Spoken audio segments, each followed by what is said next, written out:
Auzubillahiminash-shaytanir-rajim. Bismillahir-rahmanir-rahim. I am doctor Diya from Ali homeopathic chamber Jhelum. मैं share करती हूँ आपके साथ कुछ हेल्थ टिप्स। साथ ही साथ हम बात करते हैं मुख्तलिफ डिसीज़ के बारे में कि इनकी सिम्टम्स के साथ कैसे डील किया जाए और होम्योपैथी इस हवाले से आपकी क्या मदद कर सकती है। तो आज हम जिस टॉपिक पे बात करने जा रहे हैं वो फीमेल्स की एक बहुत ही अहम प्रॉब्लम जिसको PCOS के नाम से जाना जाता है, यानी कि पॉलीसिस्टिक ओवेरियन डिसीज़। तो इसको डिटेल में जान लेते हैं कि PCOS क्या है।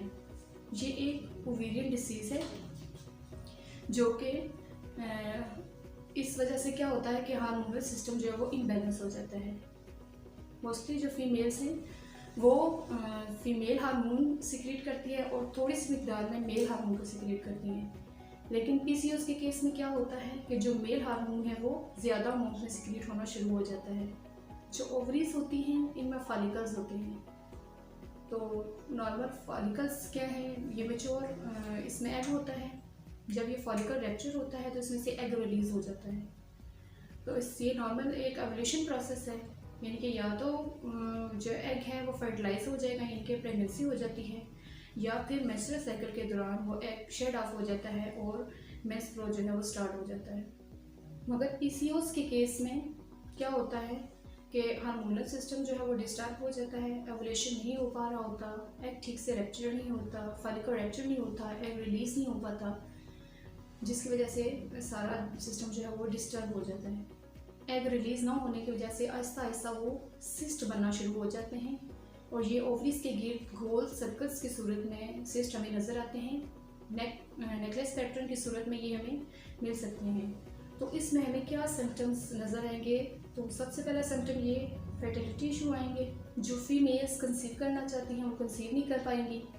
दूसरा जो इसका सिम्टम्स जो होगा वो है कि पीरियड्स जो है वो डिस्टर्ब हो जाएंगी, यानी कि या तो फ्लो हैवी होगा, 10 दिन बाद 15 दिन बाद अगेन मेंसेस स्टार्ट हो जाएंगे, या फिर इस कदर सेकेंडरी होगा, इस कदर कम होगा कि 2 माह 3 माह 6 माह 1 साल तक पीरियड्स नहीं आते।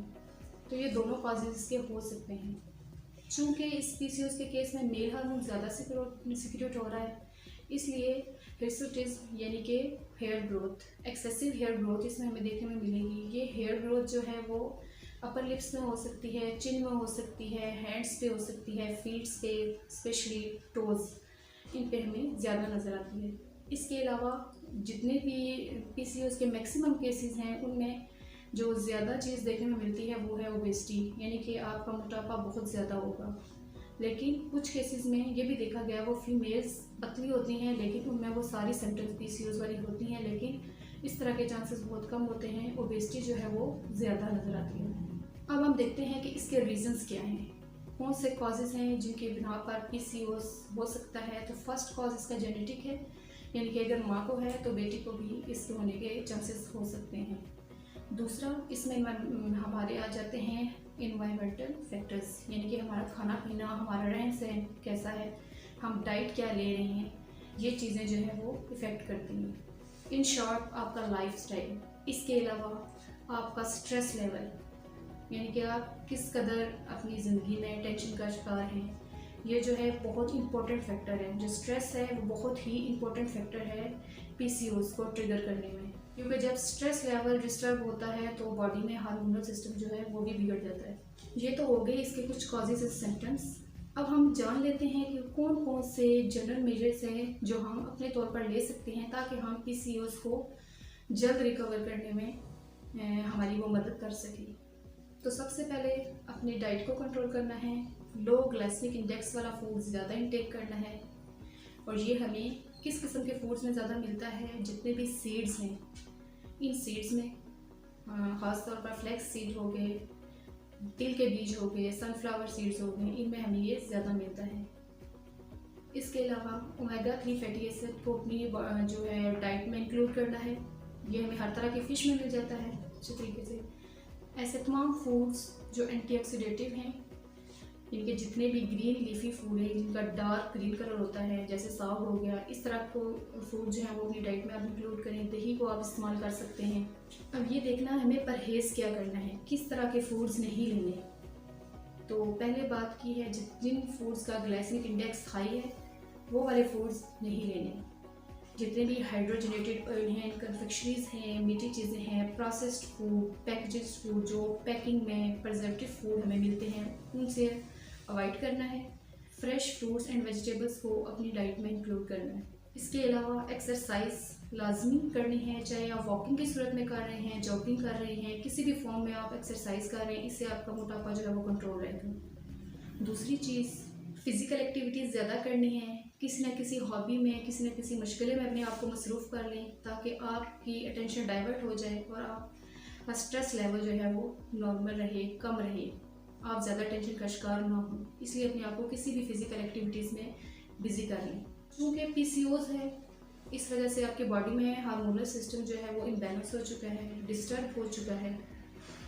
इसलिए मोटापे को कंट्रोल करना ज़रूरी है, क्योंकि इससे इंसुलिन रेजिस्टेंस के जो है वो भी डेवलप हो सकते हैं। अगर आप इस मोटापे पर ध्यान देंगे तो आगे चलकर आप हाइपरटेंशन का शिकार नहीं होंगे, आप हार्ट पेशेंट नहीं बनेंगे, और शुगर, डायबिटीज़, आप इन चीज़ों को कंट्रोल कर सकते हैं। ये तो हो गए सब जनरल मेजर्स हो गए, सिम्टम्स बता दिए गए हैं, आपको कॉजेज़ बता दिए गए हैं कि एक्सरसाइज करनी है, लो ग्लाइसेमिक इंडेक्स फूड लेना है। अब हम असल क्वेश्चन ये है कि क्या होम्योपैथी हमारी इस हवाले से मदद कर सकती है? तो यस,